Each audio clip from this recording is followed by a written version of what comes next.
మత్తయి సువార్త 12వ అధ్యాయం.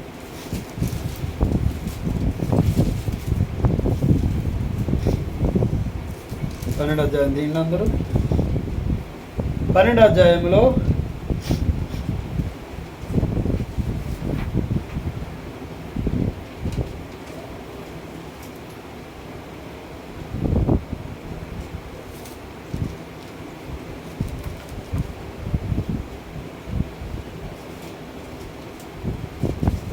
38వ వచనం నుండి 38 నుంచి 42 వరకు ఉన్న వాక్యాన్ని చదువుకుందాం. 38 నుంచి 42. నేను 38 చదువుతాను, 39 మీరు చదవండి. అప్పుడు శాస్త్రుల్లోనూ పరిసయ్యుల్లోనూ కొందరు బోధకుడా, నీ వలన ఒక సూచిక్రియ చూడగోరుచున్నామని ఆయనతో చెప్పగా ఆయన ఇట్లా నేను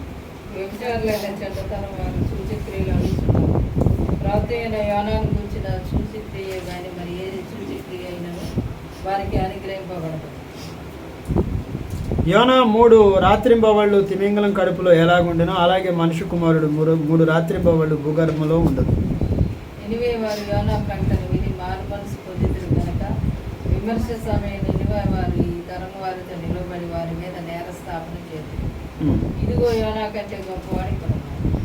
విమర్శ సమయమున దక్షిణ దేశపు రాణి ఈ తరం వారితో నిలబడి వారి మీద నేరస్థాపన చేయును. ఆమె సొలొమోను జ్ఞానం వినుటకు భూమి అంతముల నుండి వచ్చెను. ఇదిగో సొలొమోను కంటే గొప్పవాడు ఇక్కడ ఉన్నాడు. చిన్న ప్రార్థన చేసుకుందాం. ప్రేమగల తండ్రి, వందనాలు. మమ్మల్ని జ్ఞాపకం చేసుకుని దర్శించి మాతో మాట్లాడు, సహాయం చేయమని ప్రార్థన చేస్తూ మీ చేతులకి అప్పగించుకుంటున్నాను. యేసునామములో ప్రార్థిస్తున్నాను తండ్రి, ఆమేన్.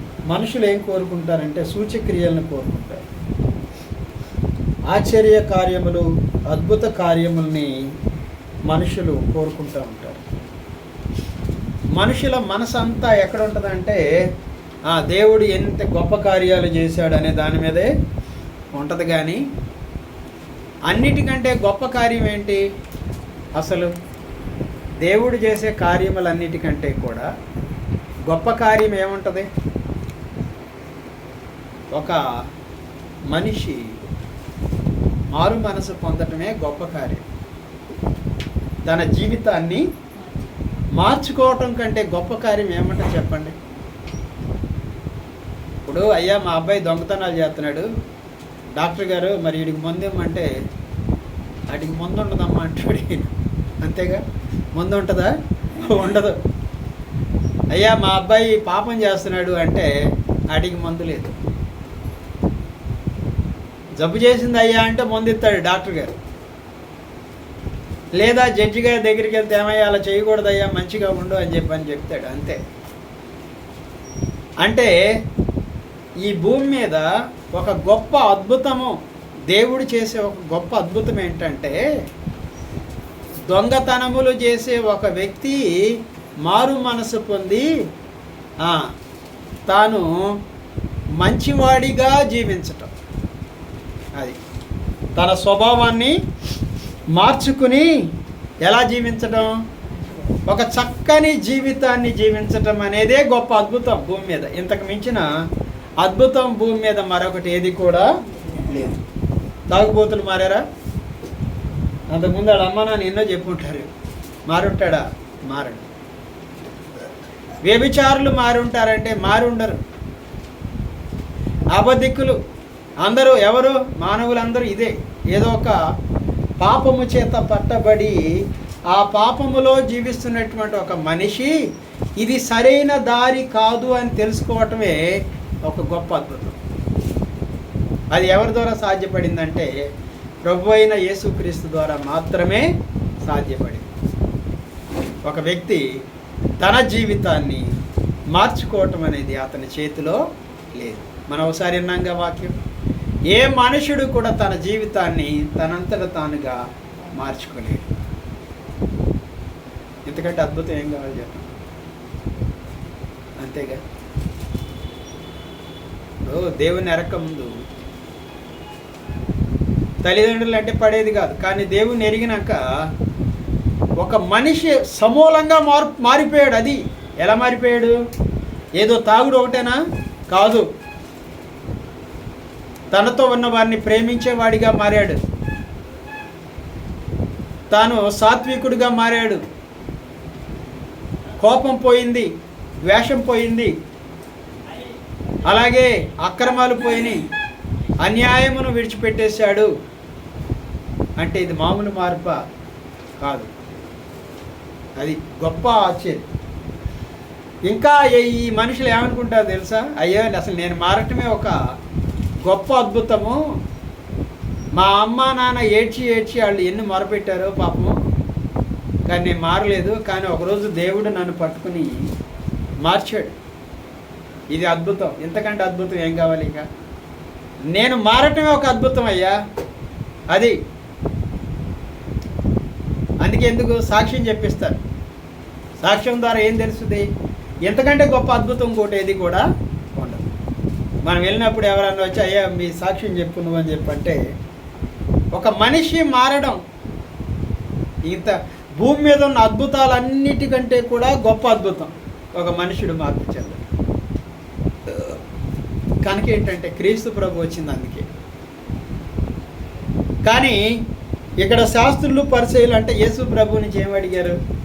నీ దగ్గర నుంచి ఒక సూచక్రియ చేయమని కోరుతున్నామయ్యా అని చెప్పని అన్నారు. ఒక సూచక్రియను అడుగుతున్నాము అని చెప్పని చెప్పారు. ఒక సూచక్రియ. ప్రభు కోపం వచ్చింది. కోపం వచ్చి ఏమన్నారు చూడండి, 38వ వచనంలో, నీ వలన ఒక సూచక్రియ చూడగోరుచున్నామని ఆయనతో చెప్పగా ఆయన ఇట్లనెను, వ్యభిచారులైన చెడ్డ తరము వారు సూచక్రియని అడుగుచున్నారు. ప్రవక్త అయిన యోనాను గూర్చిన సూచక్రియే కానీ మరి ఏ సూచక్రియను వారికి అనుగ్రహించబడి. ఏ సూచక్రియ అంట? ప్రవక్త అయినటువంటి యోనాను గూర్చిన సూచక్రియ. ఏంటిదది? యోనా సముద్ర గర్భములో 3 పగళ్ళు 3 రాత్రులు చేప కడుపులో ఉండటమే ఒక అద్భుతం. అదొక్కటే అనుగ్రహించబడి. అది చేప కడుపులో 3 పగళ్ళు 3 రాత్రులు చేప కడుపులో ఉండిపోయాడు. తిమింగలము కడుపులో ఎలాగుండెనో అలాగే మనుష్య కుమారుడు 3 రాత్రింబవళ్ళు భూగర్భములో ఉండదు. ఏం చెప్పారు ప్రభు? ఎంతకంటే అద్భుతం ఏముంటుంది చెప్పండి? వీళ్ళు ఏమంటున్నారు? ఒక సూచక్రియ చేయి, ఒక అద్భుత కార్యం చేయమంటే మీ అందరికీ ఒకటే అనుగ్రహించబడింది. ఏంటంటే యోనాను గురించిన సూచక్రియ. అదేంటంటే యోనా 3 పగళ్ళు 3 రాత్రులు తిమింగలం కడుపులో ఉన్నట్లుగానే మనుష్య కుమారుడు కూడా 3 దినములు 3 పగళ్ళు 3 రాత్రులు రాత్రింబవళ్ళు ఎక్కడుంటారు? భూగర్భములు అంటే సమాధిలో ఉండి తిరిగి లేస్తాడు. అది ఎన్ని రోజులు ఉన్నారు ప్రభు? 3 రోజులకి తిరిగి లేచాడు కదా. అది ఇదే గొప్ప అద్భుతం.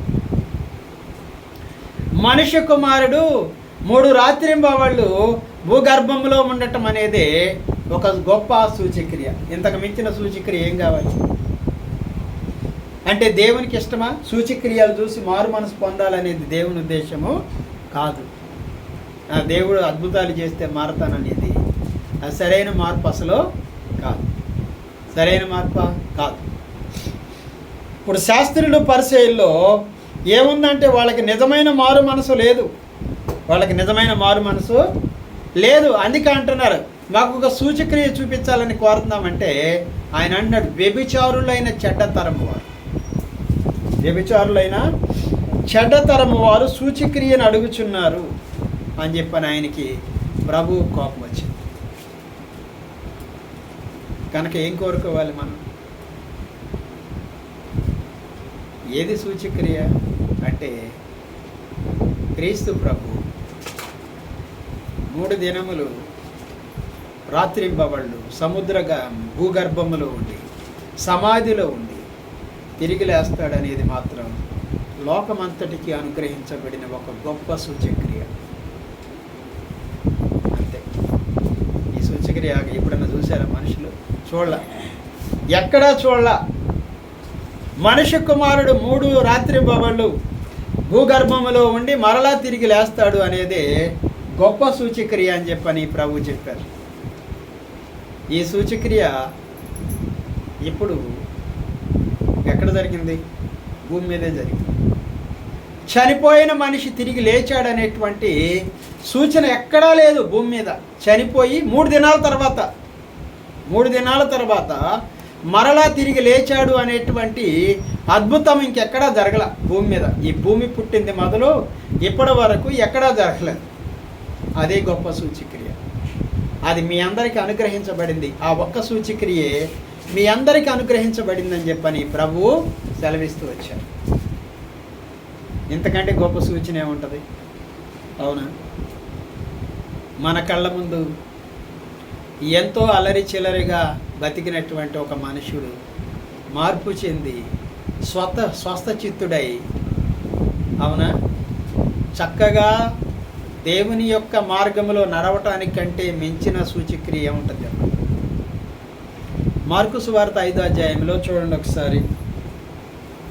మార్కు సువార్త 5వ అధ్యాయం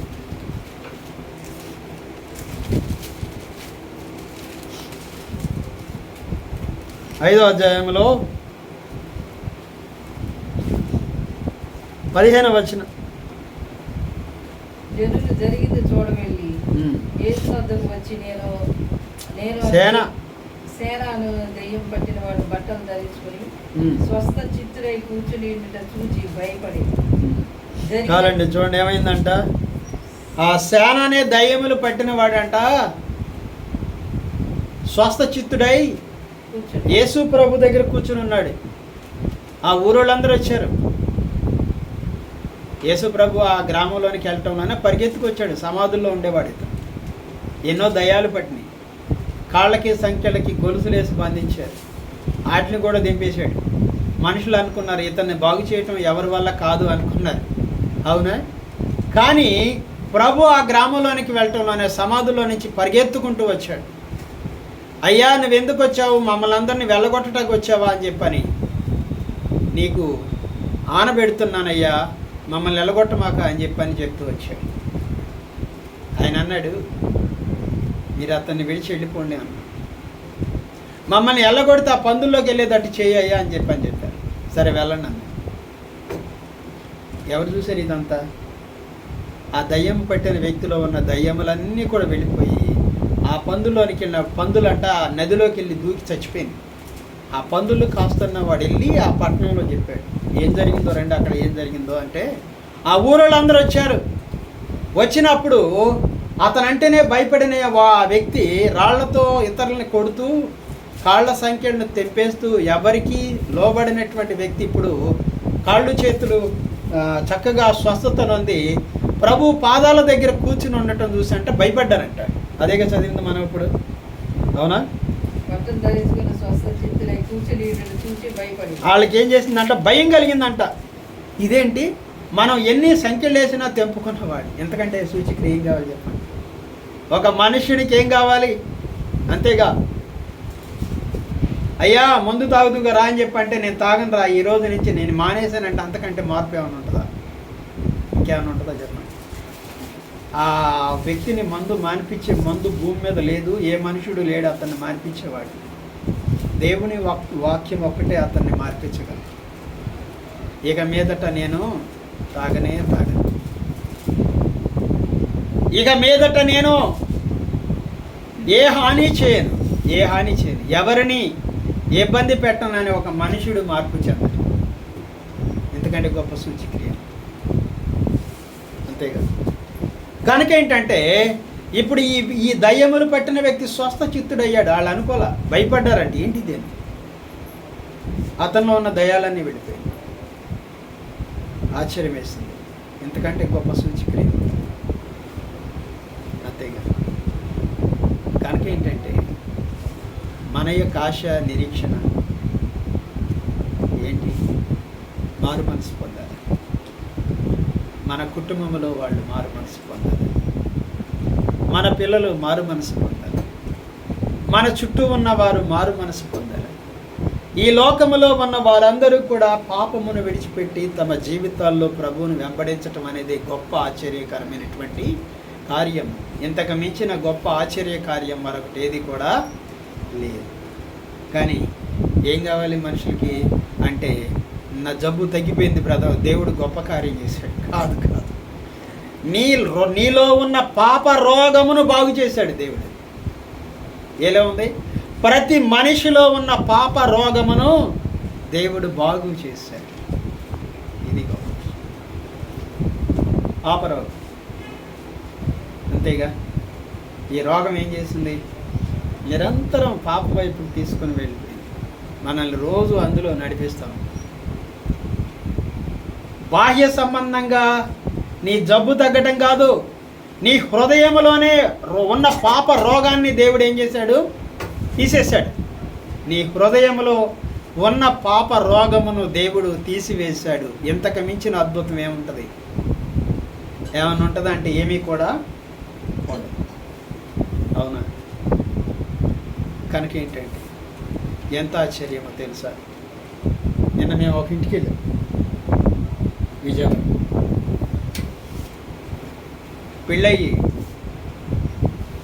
పెళ్ళయింది, చాలా ఘనంగా జరిగింది. నేను కూడా వెళ్ళాను. పెళ్ళైన అప్పటి నుంచి ఆ అమ్మాయి వాళ్ళ ఇంటి దగ్గర ఉంటుంది, ఈ కుర్రోడు ఏడింటి దగ్గర. ఏమనాలి ఇక? తల్లిదండ్రులకి ఎంత బాధ ఉంటుంది చెప్పండి, చెప్పలేనంత బాధ.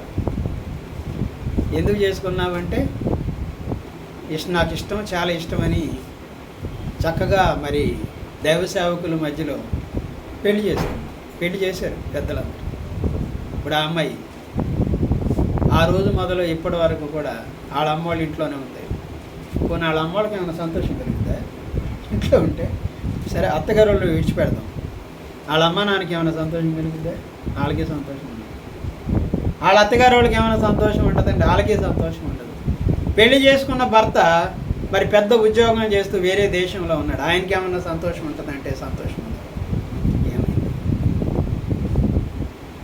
ఈ పిల్ల జీవితానికి మారు మనసు లేదు.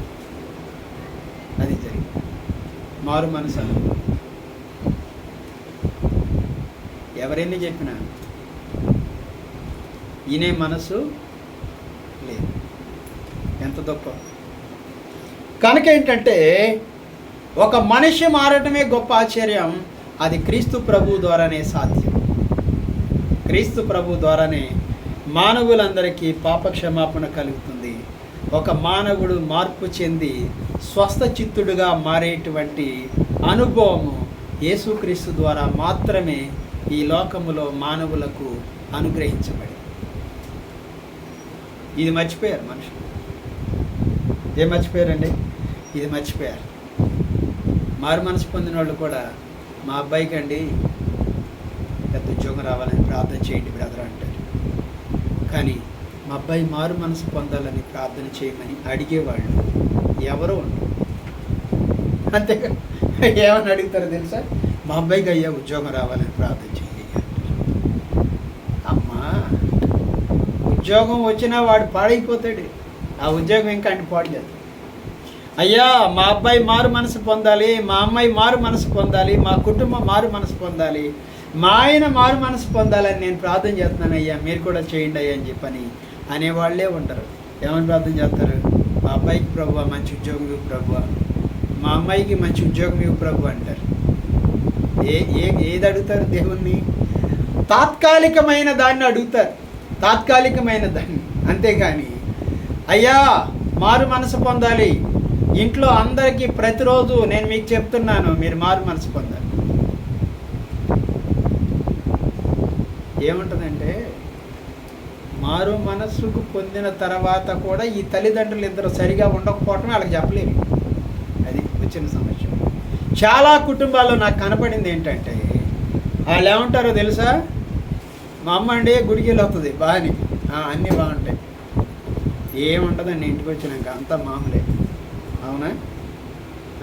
కోడలు పట్టుకుని ఏది పెడితే తిడుద్ది, నన్ను అలాగే తిడుద్ది, మా నాన్న కూడా అలాగే తిడుద్ది, అందరిని అలాగే తిడుద్ది, కానీ రోజు గుడికి వస్తుందండి అని చెప్పంటారు. అవునా? రోజు గుడికి వస్తుంది అని చెప్పంటారు. మరి వాళ్ళు ఎందుకు అంటారు? వాళ్ళు ఏం మారు మనసు పొందుతారు చెప్పండి?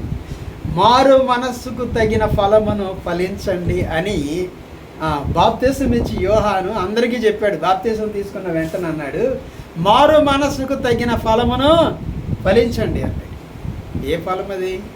సంతోషము, సమాధానము, దీర్ఘశాంతము, దయాళత్వము, మంచితనము, ఆశా నిగ్రహము చాలా చెప్పాడు. ఎక్కడున్నాయి? అవునా? నేను ఇంకో వింతైన విషయం చెప్తాను. నేను అత్తాకోళ్ళకి నేను గమనించింది ఒక విషయం చెప్పనా.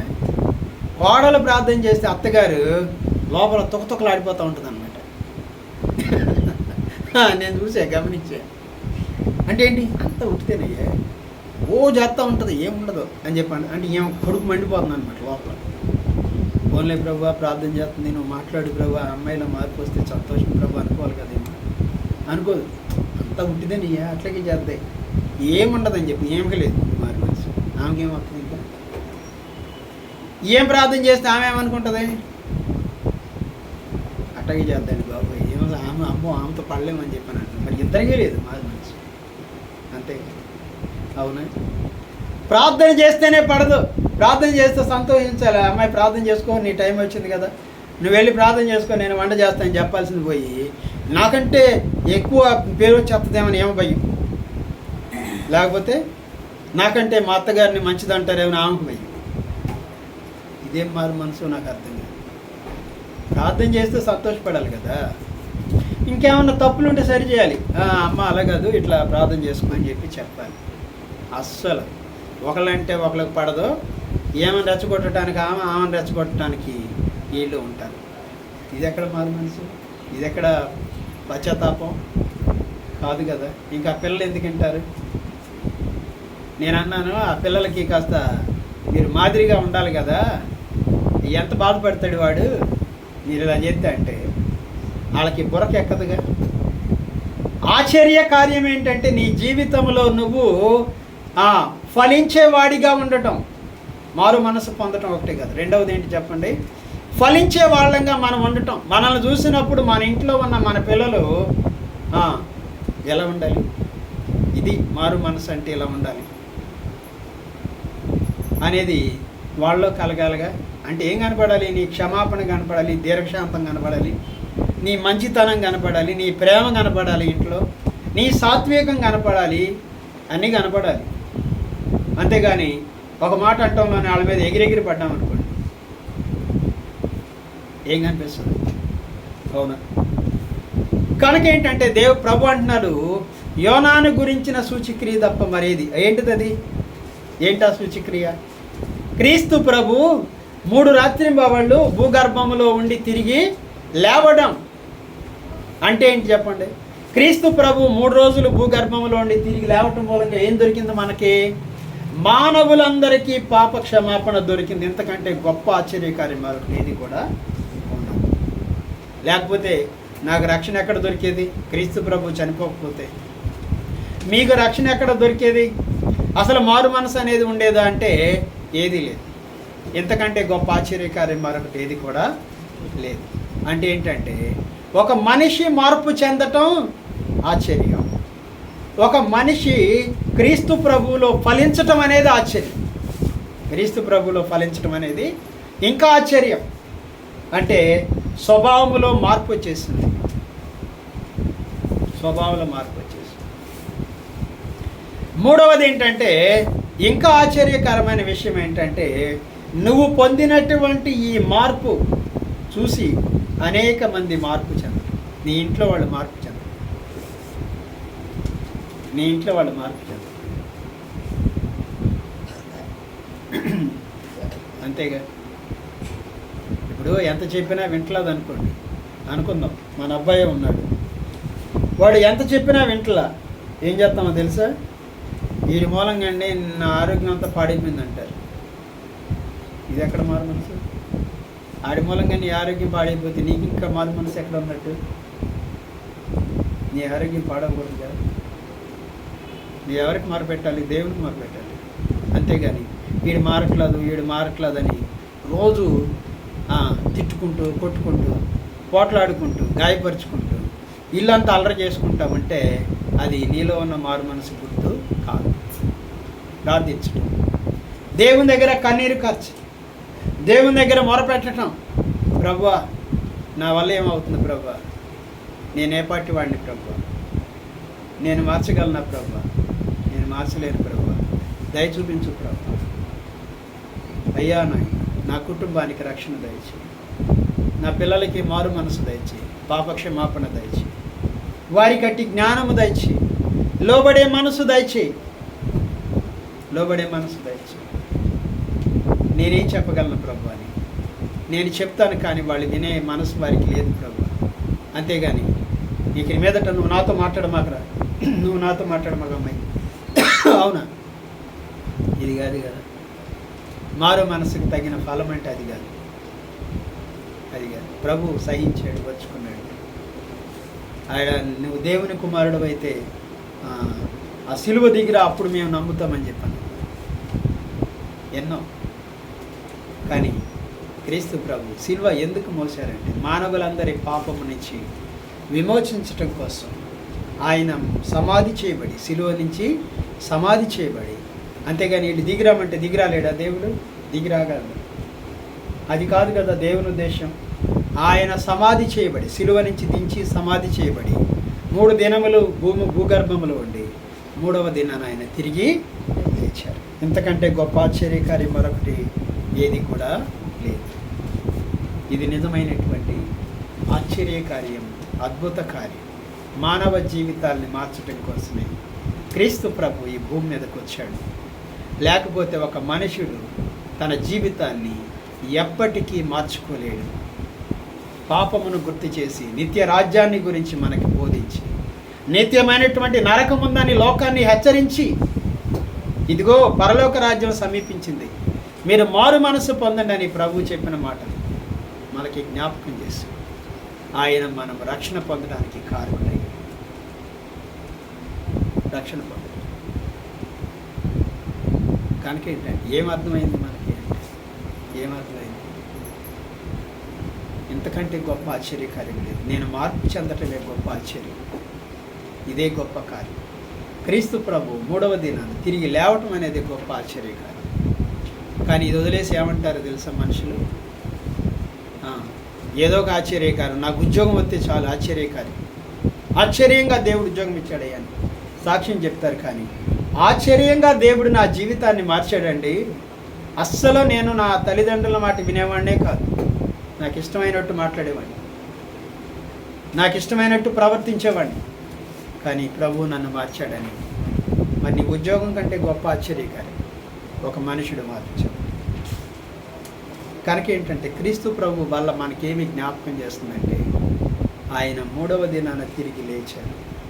మన కోసం ఆయన తన రక్తధారలను కార్చారు సిలువలో.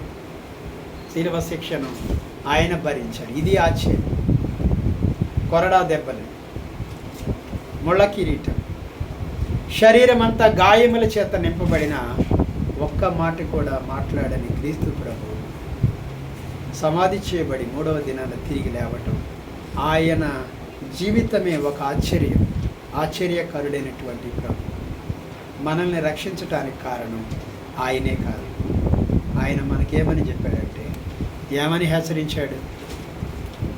నిన్ను వలె నీ పొరుగు వారిని ప్రేమించు అని చెప్పాడు. ఎందుకంటే ఆశ్చర్యకరం. కనుక ఏంటంటే ప్రభు వల్ల మనకి నిత్యం ఏమి జ్ఞాపకం చేస్తుందంటే ఆయన మరణ పునరుద్ధానాన్ని జ్ఞాపకం చేస్తుంది. ఆయన చనిపోవటం, మరలా తిరిగి లేవటాన్ని జ్ఞాపకం చేస్తుంది. 3 దినాలు భూగర్భంలో ఉన్న ప్రభు 3వ దినాన్ని తిరిగి లేచాడు. ఆయన అన్నాడు, ఈ సూచక్రియ మాత్రమే అనుగ్రహించబడుతుంది, వ్యభిచారులైన ఈ చెడ్డతరం వారు సూచక్రియ అడుగుతున్నారని చెప్పని ప్రభు తెలియజేశారు. గొప్ప ఆశ్చర్యకారం ఏంటంటే ఒక మనిషి జీవితం మార్పు చెందటం, అతను ఒక దేవుని యందు భయభక్తులు కలిగిన వారిగా జీవించటమే గొప్ప ఆశ్చర్యకార్యం. అలాంటి గొప్ప కార్యం ప్రభు మానవులందరి కోసం చేశారు. ఇదే మన జీవితంలో ఆశ్చర్యకరమైనటువంటి కార్యమని నమ్మి అనేక మంది మనల్ని చూసినప్పుడు వాళ్ళు కూడా మార్పు చెందేటట్లుగా మనము కూడా ప్రభు కోసం నమ్మకంగా జీవించటమే గొప్ప ఆశ్చర్యం. ప్రార్థన చేసుకుందాం.